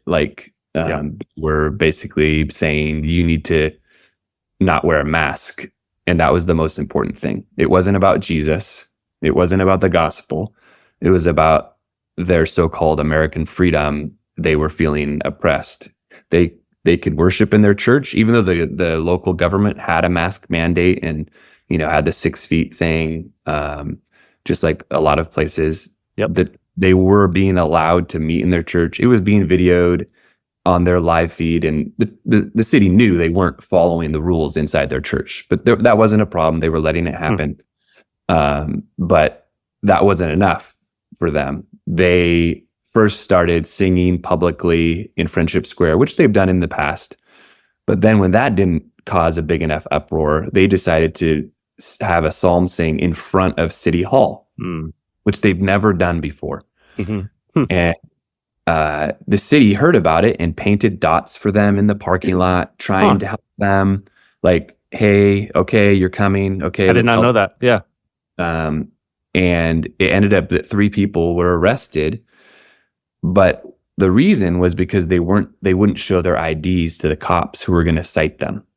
It wasn't because they were singing. It wasn't because they were having a religious exercise, but it was because in Idaho, if a cop asks for your ID, you're required by law to show it. And those members of Christ Church viewed that as unconstitutional. I don't have to show my ID. The law in Idaho is wrong. But the reason they were arrested wasn't because they were out singing. It was because they didn't show their ID. And so that, to me, it got conflated in all the news. It was about persecution. It was about, they were acting as if it was because of Jesus. But in fact, in my view, it wasn't. Jesus didn't have to be there. Any cop asks for your ID, and if you don't show it, he can arrest you. And so it almost was like a pretense, like they were looking for it. And when I actually confronted one of the guys that was arrested, because I was like, maybe no one's talked to him and said, hey, I don't think this was honoring to Christ, what you guys did, And so I did. I was like, hey, I'm your brother, and I saw this, and I don't think it was persecution. I don't think you guys should be saying that. Yeah, that's how it was painted by them. Yeah, they say, hey, look at us getting persecuted for singing psalms in the square. They hate Jesus. Yeah. Like, I've actually visited with people that are persecuted in Vietnam, in China. Like, it's an insult to them to say you're persecuted, in my view, because this is America. You're free. Like, oh my goodness, you have so much freedom, and you're just pushing and trying. You're trying to get arrested. You're trying to cause a scene when the Bible says, as much as up to us, live at peace with all men. Yeah. We should not be trying to aggravate. I view that as a totally unbiblical what they did. For the spectacle. A spectacle and putting Christ's name and saying this is because of Jesus, when in fact a non-Christian could have done the same thing and gotten arrested for the same reason. True. It had nothing to do with Jesus. They were free to worship. They were doing something not normal. And man, it just was so polarizing in this town. And so many people, even more than they already had, hated Christ Church for it. Because they saw the hypocrisy. Yeah. And for me, when I had we were missionaries in Cambodia, Southeast Asia. When I have Cambodian friends posting about this poor persecuted church in northern Idaho, that is what that was the tipping point for me in terms of this is not okay. And that's actually when we started to talk about getting like, this is serious. That's when we talked about removing our children from Logos. There was a lot. That's when it started to amp up for our family as well. because it was blasphemy to me, blasphemous to the name of Christ. In fact, I won't even say Christ Church, because I say CC when I'm in conversation with people, because it feels blasphemous to me to put Christ's name in connection to Doug Wilson. But it was to make it a Christian, pretend it was a Christian persecution issue versus what it really was incredibly alarming to us. And it was sad. It was grievous that Christians would do this. As you will hear, Christiana has a heart for the women of the CREC. This is both because of her own story and everything she's seen done in this community under the banner of Christ is Lord. The things done to women and blamed on women in the name of the gospel and headship is disgusting. Please, if you're a woman, hear Christiana's heart for you. If you live in one of these communities, drink up her words. If you know someone in one of these communities, remember her words so you can speak to them. If you're a man, take her seriously and know this is what the women in these communities endure. Here's Christiana. Yeah, I want to preface this by saying some of my best friends are CRECers. Yeah. I have no doubt that there are many women and men.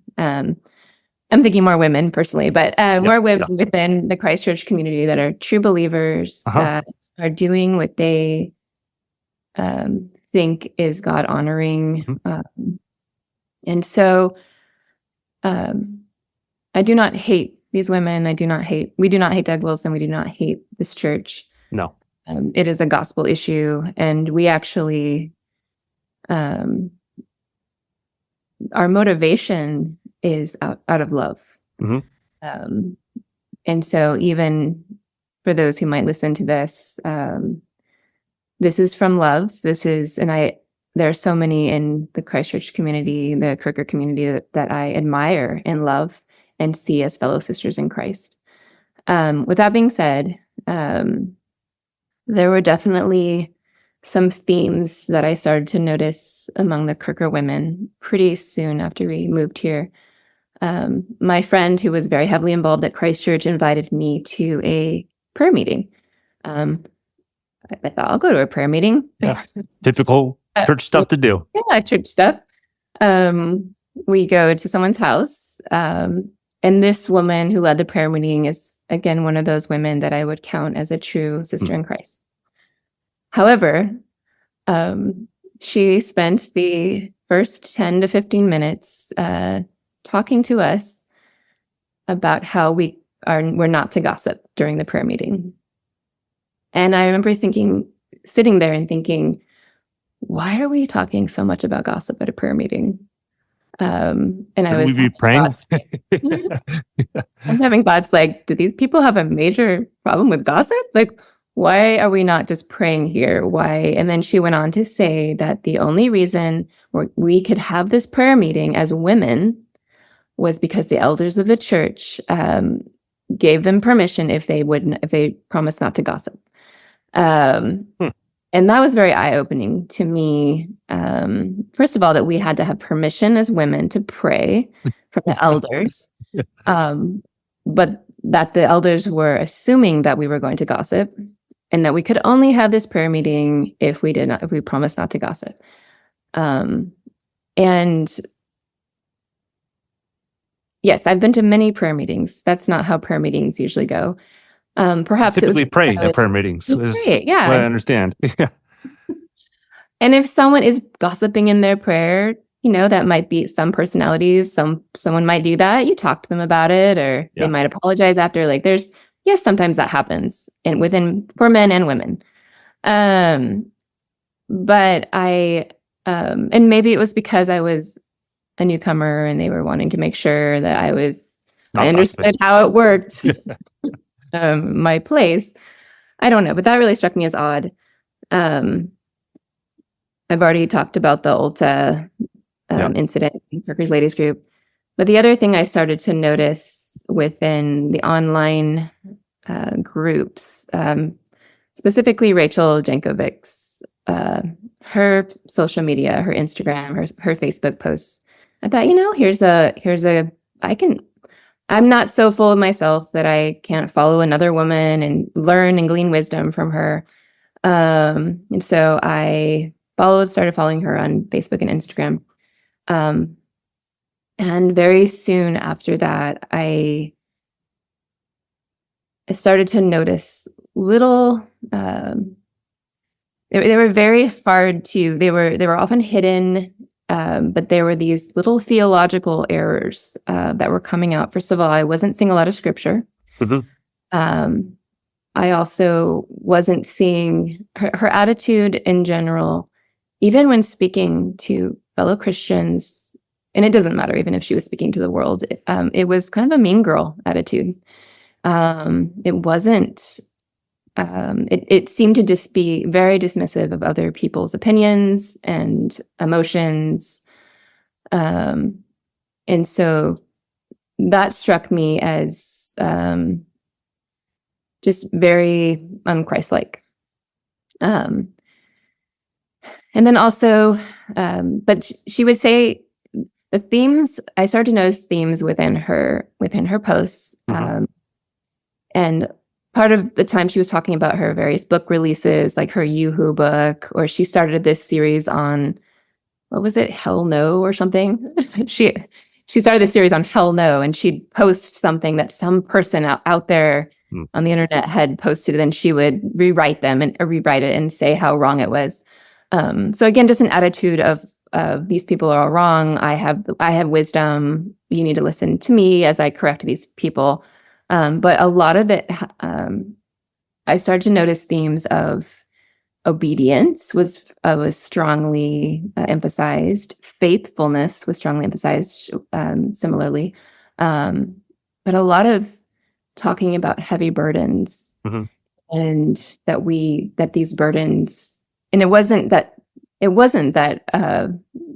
Christ says that his burdens are light. It was the opposite. It was like, we have these heavy burdens as Christians, and being a mom, it's a heavy burden. Being a wife is a heavy burden. So suck it up and just do it. And that kind of was a theme in a lot of her posts. And I just started to realize this was legalism. This was a works-based salvation. She was putting this oppressive burden on all of these moms and women and wives that was unnecessary. And I thought it was a little amusing later on. I think, and Doug as well, talked about how women are deceivers, and mm-hmm. that we cannot trust our hearts. We cannot mm-hmm. trust ourselves. And I'm sure she recognizes the hypocrisy of her as a woman, sharing all of this wisdom with us, when we could say, sorry, Rachel, you're deceiving yourself and all of mm-hmm. us. So just step down. All of you are deceivers, but I'm not. Yes. And I actually, in talking to women within the church who are still there and some who have left, that seems to be her attitude and posture toward other women. She has told several women whom I have spoken to that she is the appointed watchdog for Doug, that she, I think specifically within the female community, but she reports back to him when she sees things happening that are not in compliance with, as she would say, if you are not being a friend to Christ Church, then she will report those things back. And she has straight up told this to women. So this is not a secret. She sees this as her job, as part of her spiritual position in the church, to report social media posts. If someone likes a random post on social media, it gets back to her. Either she sees it directly or people report to her, and then she reports to the men in authority, most likely her dad. And that kind of fear, there's just such a fear there. And I noticed that it is almost comical. I could sit on a bench in downtown Moscow and I could point out to you every Kirker family that walks by. because they, for the most part, yes, there are some exceptions, they look the same. The hair is the same. The men's hair is the same. The girls wear the same things. The boys have the same outfits. But it's the way, and I'm not the only one who can do that. Meaning that they stand out so much, and maybe they are trying to stand out to be separate from the world, but they stand out in such a way that it is, and they've been accused of being called Stepford wives. But I actually just saw Stepford Wives the first time recently, and I would say it's a pretty accurate description in terms of you must conform to the norm. And if you do not, if you go outside the lines, yes, there's allowances for some things, but if you, like when Rachel started to bake sourdough bread, it was hilarious to me how many women started baking sourdough bread. I remember that trend. Online. And it was like this big thing. My friend really tried to get me to bake it too. My friend who was a Quaker. And I was like, nope, I don't want a living thing in my fridge. Sorry. I have enough mouths to feed. But it almost felt like it was spiritual. Like if you were not doing this, you are not being a spiritual woman. I'm not saying that's what Rachel would say, but that's how it felt. That's how it comes across. We'd go to Quakers' homes for dinner, and they would present us with their beautiful sourdough bread. And it was beautiful. Great job. It tasted good. Yeah. But when it comes, I laughingly, I don't want to be mocking either. So I have to check art. Because it's easy to do that. But I asked my friend who was within the community, do you guys all shop at the same place too? I was just curious. And she said, actually, there is one brand that is kind of known as being the it brand. And I said, is it British? And she said, it is. And I just thought, because they tend to be Anglophiles. They love England. And even when I was actually in Oxford last year, I noticed that the main college was Christ Church. Mm-hmm. That's why they named it Christ Church. Yeah. Okay. I was wondering. Yep. And I thought, did Doug really name his church after a college in Oxford, England? They did. Yep. So yeah. And the other college was All Souls, which is his brother's church, which is also interesting. And you get New St. Andrews College, which is from St. Andrews in Scotland. Yep. Yes. So there's a lot of that pseudo, even with the classical education, it's hard not to feel like they're just playing at something and pretending to be something they're not. So there's that, but that spirit of fear that we noticed that Disney movies were, and you can decide that your family don't like Disney for whatever reason, but there was this, it seemed like if you liked Disney, you got something wrong with your soul. There's something wrong. I've heard, again, this is secondhand, but I've heard people, I know that the leggings thing is, if you wear leggings. Big no-no. But we've heard that if you wear ripped jeans, then we know your spiritual state if you're wearing ripped jeans. And there's probably some Quaker women that wear ripped jeans, but man, do they have to think twice before they do, probably. And there's just so many little, I can't even think of them all right now, but it just feels like if you don't like these things, or if you, even where you live, I know that we're from California. I know that California has been publicly declared by several Quaker women as the devil's state, basically. And if you are in California, or you go to California, or you move to California, you're basically subjecting your children to eternal damnation. So it was interesting to me during the pandemic, these women, during the pandemic, they organized maskless grocery runs. And I was still part of the Quakers ladies group. Actually, that was what caused me to stop being in the group, because they were organizing these mass events. I don't know how many women would show up, but they would say, hey, everyone, I'm going at 3:00. I'm not wearing my mask. Come join me so we can all go together. Like a protest. And their reasoning when I would talk to Quakers about the mask thing was they felt like if we didn't wear a mask, we're showing the world that we're not afraid. We're not afraid of COVID. But what I find interesting is that many, many of the women seem to live in fear. And it's not fear of COVID. It's not fear. It's fear of their own religious system that they are a part of. Yeah, the submission obedience that you're talking about, that marks a woman. If you're not being submissive and if you're not being obedient, and that's not just to Christ, that is to the men and authorities in your life. And if you're veering in a different way, you better watch out. Yes. And I know many, many women who have taken an alternate path. And they're labeled.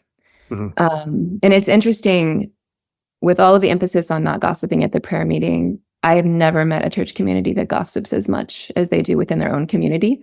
But it's very particular.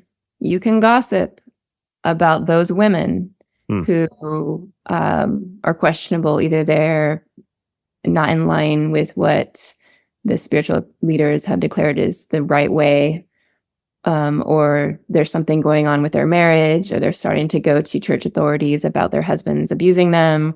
Whatever it is, when these women especially start to question things, they are first labeled, and then it is free pass to gossip on them. And I had heard crazy, crazy stories about friends of mine, very untrue, slanderous stories, gossip. But there seems to be a permission to gossip when it has to do with those who are opposed to Doug. And we actually have experienced this even after starting our blog. We have had incredible amount of gossip and slander about us. Yep. And they're not checking each other. They're not saying, hey guys, don't gossip about Nate and Christiana. Have you gone to Nate? Have you gone to Christiana and actually talked to them about all of this stuff? No, there's none of that. But gossip is, it's almost encouraged, it feels. I don't know if it's actually encouraged, but it feels like it's encouraged and almost used as a weapon to attack those who are opposing Doug or Christ Church. But if we speak truth and say, this happened to me, or this is what Doug is saying in a public post, that is considered gossip. And that is shut down. And that is immediately, we're labeled as gossipers. And so gossip is okay within a certain context. But I would say even, so my heart breaks for these women who, and I was in a church for 10 years that was incredibly oppressive, that was very legalistic. And I felt safe. I felt like I knew it was black and white. I knew all the answers. It felt very safe. I knew I was in a true church, and that everyone around me who were saying that it wasn't a good church, they were the ones that were blind. So I was in a church situation like this for 10 years. So I have so much compassion and a heart, especially for the women in these situations, because you truly believe you are in God's will. You believe that you are in obedience by doing these things, whether it's baking sourdough bread or what you wear, or making sure your kids go to all of these certain events, or go to Logos, or you are not allowed to public school. We know that. But as moms, we want our children to be safe. We want them we want success for our children in all of the areas, but especially spiritually. And so I noticed a lot of these women with this, and even my friend who, when she told me our family is moving up to Moscow, Idaho, because we want a better life for our family and our children. We want, basically it was a guaranteed future. As someone who had just come out of a cultist church, I told her, you will not find the utopia you're looking for there. And I felt that I needed to be strong because I had just experienced it. And she was about to move her entire family up there. And as moms, and so it looks very appealing. Hey, let's move to Moscow. Let's put our kids in Logos or in a homeschool, where we're using Doug's, or curriculum that's related to Doug's teachings.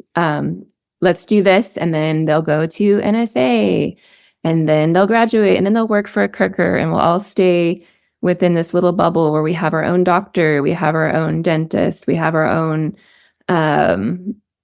all of these, they have their own news source. They have a news that they all go to. They can keep everything within this little bubble. And it feels very safe. It feels like then my child will be saved and be successful. And I get it as a mom. I get wanting to keep our children safe from the world, from even some of the same things we've had to go through. But it's a false security, and it has resulted, in my opinion, in disastrous results with their children. So many awful stories of children being excommunicated, or because they were told you're a Christian, and then they really mess up in their teenage years, and then they get ousted out of the entire community. And just it feels like there's so many. There's a high rate of parents disowning children in this community, as well as disowning wives. There's a very high rate, and it's a real fear. I remember when my friend started to question things. One of her greatest fears was that they were going to spread lies that she was crazy, that she, and that they were going to take her children away from her. And that may seem absurd for those of us outside of this community, but her fears were grounded in reality. So many, I keep hearing more and more stories of women who mysteriously kind of disappeared, were deemed crazy or had or rebellious, and they're gone. They are gone from the community, or they and their husbands were able to get a divorce, marry a wife who often was a younger NSA grad or something like that, and start a new family. And it's not, and so there's also that fear that if I mess up, this could happen to me, because I've seen it happen all around me. They've seen how women are attacked, and they know that if they start to question, and as someone who was abused myself and knows the horrific effects of abuse, when I hear stories of women being told, well, a husband can rape you, it's not rape. Or you just have to do whatever your husband wants in the bed, or the dishes, whatever that is. Hence submission and obedience. Yes, without question. And I realize I have seen some families within the Quaker communities who have healthier marriages. Yeah, absolutely. So I will say most of those people don't really like Doug. Okay. Them go to a CREC church, but unofficially to us, we'll say we have major problems with his teaching, but we're still within the CRC community. These are still our friends, usually most of them are connected by family. And so they cannot, and one of the reasons we decided to start speaking more publicly is because we don't have these deep connections that all of these people have. We're not related to someone here. We are not financially tied to people here, because all of them get so enmeshed into each other that even their finances, they have all the same financial person. They all are loaning money. It's all intertwined. So that if you were to try to step outside or remove yourself, everything that you know would come crashing down. I'll keep my commentary brief because this next section speaks for itself. Here's the Wells' warning for those considering the Moscow move. I literally had someone visit our church this last Sunday, and I said, "Oh, what brought you to Moscow?" And she said, "Oh, we know about this great, we want to move here before our girls are older so that they can attend this Christian university in town." And my heart sank, because they're still thinking about moving here. They're in the process. They're visiting for a bit. And I've met so many people like that, who think they will find that utopia up here, that Christian utopia. And we have decided, and both of us, as I'm thankful that both of us are on the same page, both Nate and I, it is it is now against our conscience if we do not speak up. We believe that we must. If someone comes to us and says, hey, what do you think? What's going on? Even if we see people posting on Facebook about, sharing the psalm sing thing or whatever it is, we are now contacting people because this cannot continue. And we now feel if we do not speak up, we are actually complicit. If we see abuse happening, if a woman comes to me and tells me this story, and then 5 other women come to me with the same story, there's a really high chance that this is truth and that this is a belief system that is thoroughly poisoned by wrong theology or wrong teaching, and that it's reflecting in this really bad fruit. And as missionaries coming off the field where we went there to give the gospel to a country that had not heard the gospel before. Here it feels like we are fighting for the purity of the gospel. And it's not this light thing. It's actually a really heavy thing. And we believe that souls are at stake, that we believe that there are those being damned to hell by believing in a works-based salvation. We believe there are children who believe they're saved and then go off living their lives, never needing a savior, never needing to fully acknowledge their own sin. All I have to say is we ourselves have come to and I personally believe, I'm not going to say that. So even in the Bible, Jesus says to Peter, who we know is a Christian, one of the apostles, and he says, "Get behind me, Satan." Isn't that right? And I do believe that is what's happening here with Doug. I believe Satan is actually using Doug to wreak havoc on Christians and the world. And so all I have to say is, and I'll let Nate speak in a moment about his opinion, his perspective, but for me, it is so heavy and so serious. And that is what we try to convey to people who say, hey, I'm thinking about moving to Moscow. It seems like a great community. And it's a facade. There's all the smiles, the perfectly obedient children, and it looks good. It looks good on the outside. But there is a rottenness on the inside happening within Moscow. And I do believe it will come out.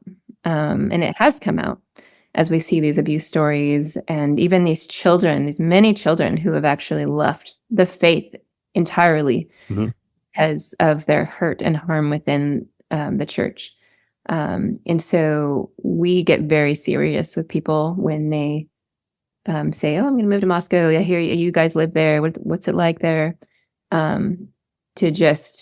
We feel like we need to warn others to stay away, but also to go to scripture and as the Bereans and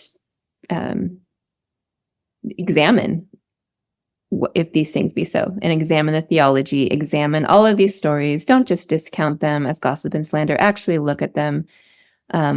Look at the facts, look at how many stories there are, look at not only a number of abuse cases, but number of unresolved abuse cases. The view of women, which is, I'll have to say, I have had firsthand experience with working for a Kirker who is now an elder at Christ Church. And it opened my eyes to the kind of men that Doug is okay with being in his inner circle. Just their lack of integrity when it comes to their business dealings, which is sad. It is sad for a religious community, a Christian community, to have that reputation. But it's with both Christians and non-Christians in this town. So I'll let, I don't even know But I'm gonna let No, you- that's helpful. And Nathan, I'm going to ask a slightly different question, yet related to Christiana's.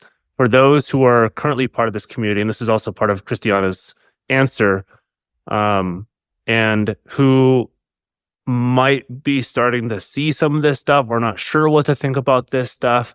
It's coming to light, like you said. Those who are not sure, do we say anything? Can we say anything? What's going to happen to us if we say anything? If you want to speak to them as well. I think after we posted our first blog and so many people came out of the woodworks to condemn us, as it just was way more. It was disgusting what came out. Yeah.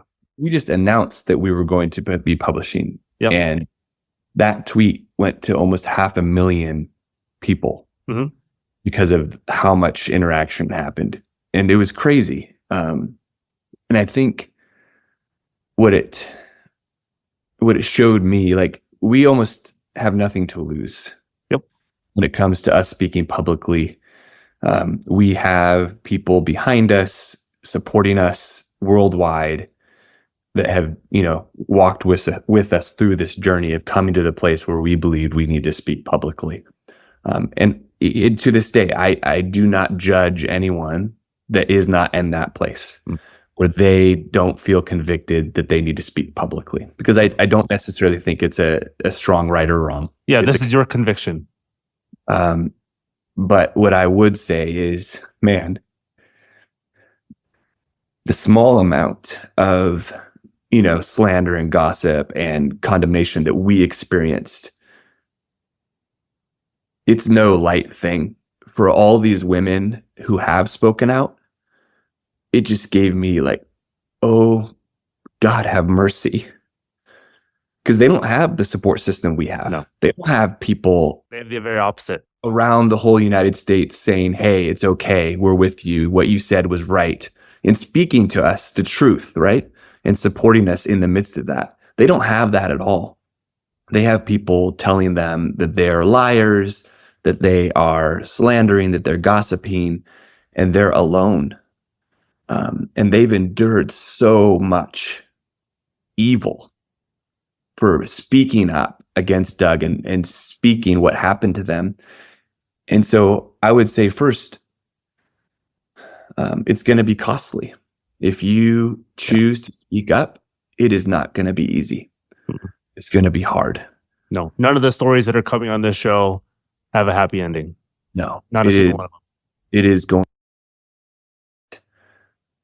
People have gone before you, and what we honestly felt was that we were just joining in a small part in their suffering. It felt like in Hebrews it says, "Go outside the camp and suffer with Jesus." It felt like that. That there is a purity there. There is a justice. There is a rightness of entrusting yourself to God and saying, God, I don't care what people say. You are the judge. God, you judge me. And what I must say, I must say. I must speak the truth. I can no longer be silent and be willing to stand with all these others who have suffered for so long already. That God will be faithful. That even in the midst of people accusing you of gossip, of slander, that God will be with you. And that's what we felt. That as hard as it's been, as stressful, it's nothing compared to what we know other people have experienced. And yet we are happy to do this for the sake of truth, for the sake of the gospel, for the sake of these women, to stand with them and say, hey, what happened to you was not right. And we will stand up with you and say it publicly. And I would say that, what's at stake is so much more than my life, so much more than my reputation. This is the gospel.